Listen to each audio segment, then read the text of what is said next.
Assalamualaikum warahmatullahi wabarakatuh. Nama saya Jamilatul Ilmiah, NIM T 2018-3054. Di sini saya akan menjelaskan tentang peran, fungsi, dan kepemimpinan dalam pemasaran pendidikan Islam berbasis manajemen corporate. Manajemen corporate adalah sebagai proses merencanakan, mengorganisasikan, memimpin, dan mengendalikan bentuk usaha kerjasama agar tujuannya itu dapat tercapai secara efektif dan efisien. Dan selanjutnya peran kepemimpinan. Di sini peran kepemimpinan dalam pemasaran pendidikan itu ada 5.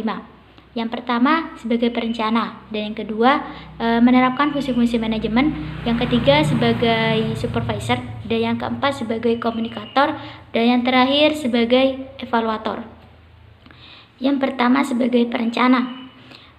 Sebagai pemimpin harus pandai dalam membuat dan menyusun rencana, sehingga segala hal yang akan direncanakan dalam memasarkan lembaga pendidikan itu mempunyai tujuan yang jelas.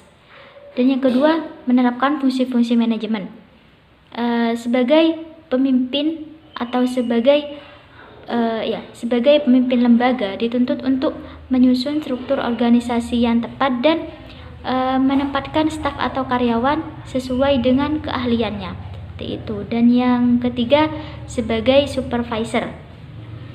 Pemimpin harus mengawasi jalannya pemasaran pendidikan. Mengapa? Karena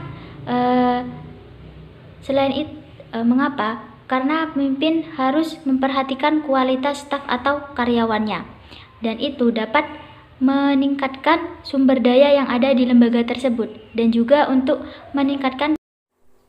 Assalamualaikum warahmatullahi wabarakatuh. Saya Nur Aini, NIM T 2018-3045. Jadi di sini saya akan menjelaskan penjelasan dari materi sebelumnya, yaitu tentang strategi kepemimpinan dalam pemasaran pendidikan Islam berbasis manajemen corporate. Jadi yang disebut strategi di sini itu langkah pokok yang perlu dilakukan oleh kepala sekolah dalam mewujudkan suatu rencana yang sudah direncanakan sebelumnya, seperti itu. Dan yang bersifat itu pemasaran. Di sini ada yang menyatakan bahwa ada tiga strategi dalam mewujudkan suatu pemasaran. Yang pertama yaitu ada pengembangan visi dan misi, yang kedua yaitu ada dorongan inovasi, dan yang ketiga ada penstruktur iklim entrepreneur.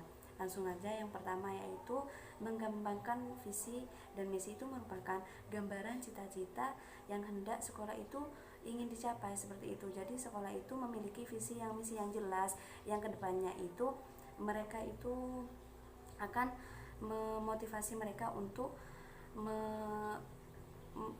melakukan hal yang bagus bagi suatu lembaga maupun suatu perusahaan tersebut, seperti itu. Dan di sini itu strategi visi dan misi itu harus dirumuskan secara jelas, singkat, dan mengandung dukungan nyata untuk mewujudkan perubahan, seperti itu. Yang kedua yaitu ada dorongan inovasi. Dorongan inovasi di sini itu strategi ini menumbuhkan suburnya dan mengembangkan gagasan orisinal, dan inovasi di sini itu kan pengenalan yang baru. Jadi di sini itu mengenalkan suatu lembaga, itu mengenalkan lembaganya. Nah, dari pengenalan tersebut orang-orang itu bisa tahu bahwa di sana lebih bagus, di sana itu memiliki kapasitas yang lebih bagus dari yang lain, terus memiliki keunggulan dan memiliki kelebihannya masing-masing yang tidak ada di lembaga lain, seperti itu. Dan yang ketiga yaitu ada penstruktur iklim entrepreneur. Yang dimaksud di sini yaitu proses pembentukan unsur-unsur dan sasaran yang mendukung atas terselenggaranya agenda yang sudah direncanakan sebelumnya. Jadi dalam hal ini manajemen dan kepemimpinan itu sangat dibutuhkan, seperti kepemimpinan kepala sekolah serta profesionalisme seorang guru dan juga staf, seperti itu. Pokok utama di dalam poin ini itu ada untuk mengembangkan itu ada 3, yaitu pengembangan produk, pengembangan proses dan teknologi lah. Yang pengembangan produk di sini bagaimana suatu soalan itu menghasilkan Assalamualaikum warahmatullahi wabarakatuh. Perkenalkan, nama saya Fatimatuz Zahroh. Saya di sini akan menjelaskan tentang peran dan fungsi kepemimpinan dalam membangun budaya mutu berbasis manajemen korporat. Yang pertama, saya akan menjelaskan peran terlebih dahulu. Peran di sini ada 6. Yang pertama, pemimpin itu sebagai edukator. Pemimpin sebagai edukator ini, pemimpin itu harus bisa membimbing bawahannya, dan pemimpin itu juga harus bisa memberikan teladan yang baik untuk bawahannya. Yang kedua, pemimpin harus sebagai manajer. Pemimpin sebagai manajer di sini, dia itu harus bisa mengendalikan bawahannya dengan baik. Yang ketiga, pemimpin sebagai administrator. Jadi pemimpin itu tidak hanya bisa selalu mengatur bawahannya, akan tetapi pemimpin itu harus juga bisa memahami akan hal-hal yang ada di administrator itu sendiri. Yang selanjutnya, pemimpin sebagai supervisor. Pemimpin sebagai supervisor ini, pemimpin harus selalu mengawasi dan juga harus bisa mengarahkan bawahannya itu. Yang selanjutnya, pemimpin sebagai inovator. Nah, pemimpin ini harus berani dan berhasil merealisasikan mimpi atau ide-ide yang dia miliki terhadap bawahannya dan juga terhadap lembaga yang ia jalani. Assalamualaikum warahmatullahi wabarakatuh. Nama saya Asil Bima Mubarokah, NIM T 2018-3076. Saya dari kelompok 5, di mana kelompok 5 terdiri saya sendiri yang pertama, lalu saudari Aini, ketiga saudari Laila, lalu saudari Ila, dan yang terakhir saudari Fatim. Di sini saya sendiri membahas tentang strategi kepemimpinan dalam membangun budaya mutu berbasis manajemen korporat. Jadi di sini terlebih dahulu saya akan menjelaskan tentang apa sih manajemen korporat. Manajemen korporat itu adalah suatu seni yang dimiliki seseorang untuk mampu bekerja sama dengan orang lain. Jadi simpelnya manajemen korporat itu seperti itu. Konteksnya karena temanya tentang strategi kepemimpinan, jadi yang paling dominan dibahas yaitu strategi seorang pemimpin dalam membangun budaya mutu. Jadi yang perlu jadi pertanyaan itu apa sih yang dimiliki strategi apa sih yang dimiliki oleh seorang pemimpin di lembaga sekolah. Nah, yang lebih sering kita kenal bahwasanya di lembaga sekolah adalah yang menjadi seorang pemimpin yaitu kepala sekolah itu tersendiri. Nah, sudah tercantum di makalah kami bahwasanya membahas tentang strategi kepemimpinan dalam membangun budaya mutu berbasis manajemen korporat, yakni seorang pemimpin atau kepala sekolah yang memimpin di lembaga sekolah itu tersendiri memang menjadi suatu keharusan memiliki jiwa entrepreneur.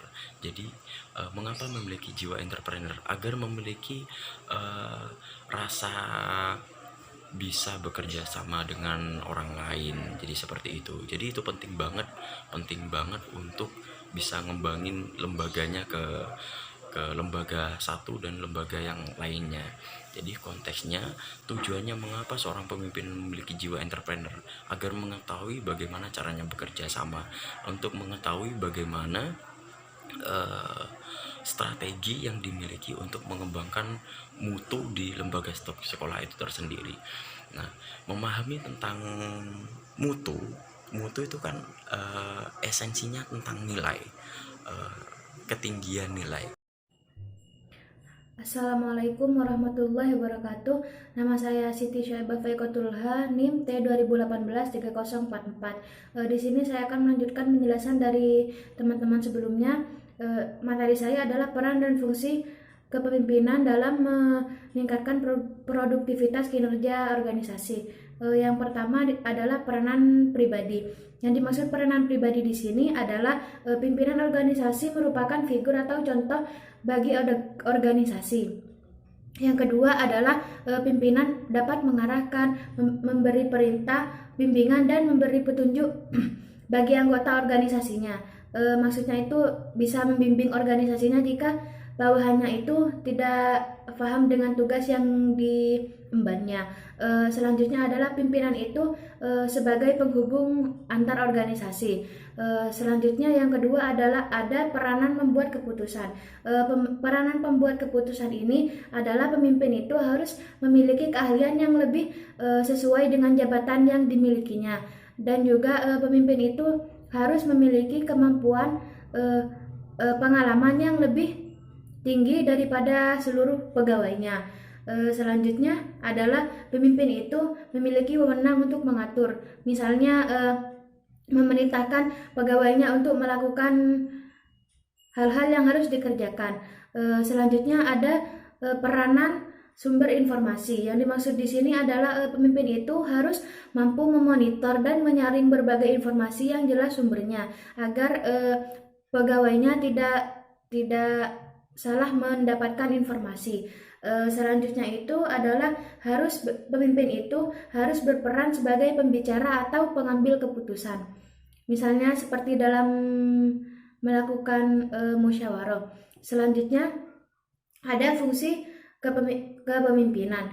Yang pertama itu pemimpin itu harus berfungsi sebagai pengawas yang selalu mengawasi kinerja pegawainya dan menegurnya apabila pengawas itu melakukan.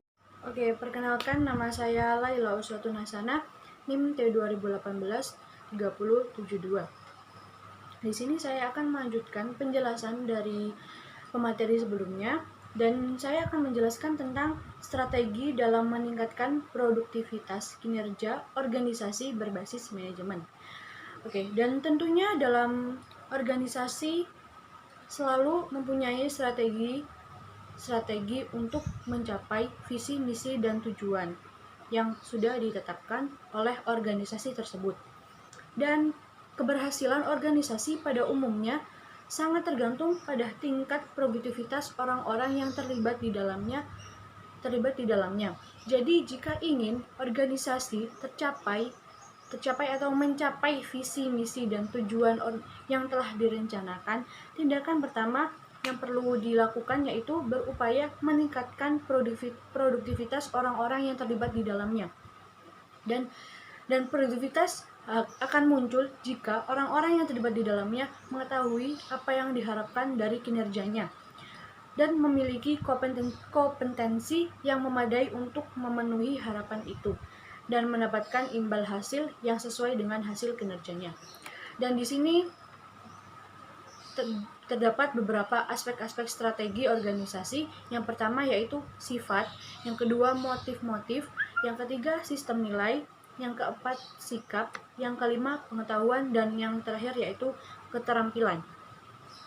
Kompetensi akan mengarahkan kepada tingkah laku seorang yang terlibat di dalamnya.